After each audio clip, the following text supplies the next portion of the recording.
গতকাল পূবালী ব্যাংকে গিয়েছিলাম 25 লক্ষ টাকা জমা দিতে। আমার হাতে 25 লক্ষ টাকা দেখে ম্যানেজার বারবার আমার দিকে তাকাচ্ছিল। বুঝতে পেরেছিলাম ম্যানেজার কিছু বলতে চায়।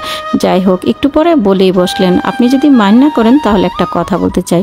আমি বললাম কোনো প্রবলেম নেই, বলেন কি বলতে চান। উনি বললেন, এই টাকাগুলো কি আপনার নাকি ফ্যামিলি থেকে দিয়েছে? আমি বললাম, এই টাকাগুলো আমার নিজের ইনকাম করা, কেউ দেয়নি। যখন বললাম নিজের ইনকাম করা টাকা, এই কথা শুনে ম্যানেজারের চোখ আরও বড় বড় হয়ে গেল। তারপর জিজ্ঞেস করলো, এত অল্প বয়সে এত টাকা ইনকাম করলেন কিভাবে? আমি খুব সাদা মনের মেয়ে, লুকানো ছুপানো একদম পছন্দ করি না। আমি ডিরেক্ট বলে দিলাম, টাকাগুলো আমি বাজি খেলে ইনকাম করেছি। আমার কথা শুনে ম্যানেজার বলল, আপনি কি ইয়ার্কি করেন? আমি বললাম, শুনেন, আমার ইয়ার্কি করার টাইম নাই, আপনি কাজ করেন, আমার ক্লায়েন্ট বসে আছে। আপনার ক্লায়েন্ট বসে আছে মানে বুঝলাম না। আমি বললাম, শুনেন, আমি যখন তখন যাত্রার সাথে বাজি খেলি না, প্রতিদিন 2 ঘন্টা করে বড় বড় লোকদের সাথে বাজি খেলি, আর যখন অবসর থাকি তখন ছোটোখাটো লোকের সাথে ছোটোখাটো বাজি খেলি। তখন ম্যানেজার অবাক হয়ে তাকিয়ে রইল। সব কিছু তার মাথার উপর দিয়ে চলে গেল। একটু পরে আবার প্রশ্ন করলো, এই টাকাগুলো ইনকাম করতে কতটা টাইম লাগছে?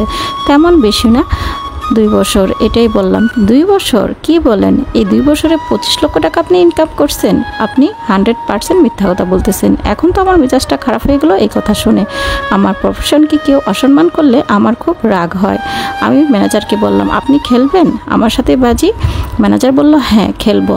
আমি বললাম, আপনার মাথায় যে চুলগুলো সেগুলো প্লাস্টিকের। ম্যানেজার বলল, না, আমার চুল অরিজিনাল। আমি বললাম, 1 লক্ষ টাকা বাজি খেলবেন? আমি প্রমাণ করে দিব আপনার চুলগুলো প্লাস্টিক। আর আপনি যদি বাজিতে জিতেন তাহলে আমার 25 লক্ষ টাকা থেকে 1 লক্ষ টাকা দিয়ে দিব। ম্যানেজার আমাকে বলল, আপনি কিন্তু হেরে যাবেন, কারণ আমার মাথার চুলগুলো অরিজিনাল। আমি বললাম, সমস্যা নাই, আমি রিস্ক নিব, 1 লক্ষ টাকা তো কোনো সমস্যা নাই। উনি বলল, আচ্ছা ঠিক আছে, বাজি খেলি। তখন আমি বললাম, আজকে না, কালকে, যেহেতু টাকা পয়সার ব্যাপার, তখন আমাদের মাঝে একটা উকিল থাকা দরকার। শহরের একটা বড় উকিল নিয়ে আসবো কাল সকালবেলা। তখন ম্যানেজার বলল, আচ্ছা ঠিক আছে, কাল নিয়ে আইসেন। তখন ম্যানেজার সাথে বাজি ফিক্সড করে আমি চলে আসি। পরের দিন সকালে আমি একটা উকিল নিয়ে তার কাছে হাজির হয়ে গেলাম। ম্যানেজার আমাকে দেখে বলতেছে, আপা আপনি চলে আসছেন? আমি তো সারা রাত ঘুমাইনি, কোনো কষ্ট ছাড়া 1 লক্ষ টাকা ইনকাম করবে, সে আনন্দে সে সারা রাত ঘুমায়নি।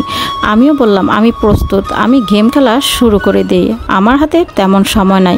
ম্যানেজার বলল, হ্যাঁ শুরু করেন। আমি বললাম, ঠিক আছে। তখন ম্যানেজারকে বললাম, আমি যেহেতু মেয়ে মানুষ, তাই আমি আপনার মাথায় হাত দিয়ে চুলগুলো টানতে চাচ্ছি না, তার চেয়ে উকিল ভাইয়া আপনার চুলগুলো টেনে টেনে দেখুক অরিজিনাল নাকি প্লাস্টিক।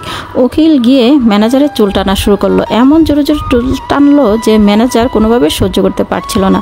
বেশ কিছুক্ষণ পর চুল টানার পর উকিল গিয়ে ওয়ালের সাথে মাথা ঠুকরাচ্ছে। তখন ম্যানেজার আমাকে জিজ্ঞেস করলো, উকিল সাহেব কেন এরকম করতেছে, দেওয়ালের সাথে কেন মাথা ঠুকাচ্ছে? আমি বললাম, কালকে আমি উকিলের সাথে বাজি ধরেছিলাম যে পূবালী ব্যাংকের ম্যানেজারের চুল টানাবো তাকে দিয়ে, তার সাথে 5 লক্ষ টাকা বাজি ধরেছিলাম। উনি আমার সাথে হেরে গেছে, আপনি জিতে গেছেন, তাই সে 5 লক্ষ টাকা থেকে 1 লক্ষ টাকা আপনার আর 4 লক্ষ টাকা আমার। টাটা, বাই বাই, আল্লাহ হাফেজ। আজকের গল্পটা কেমন লাগলো জানাবেন।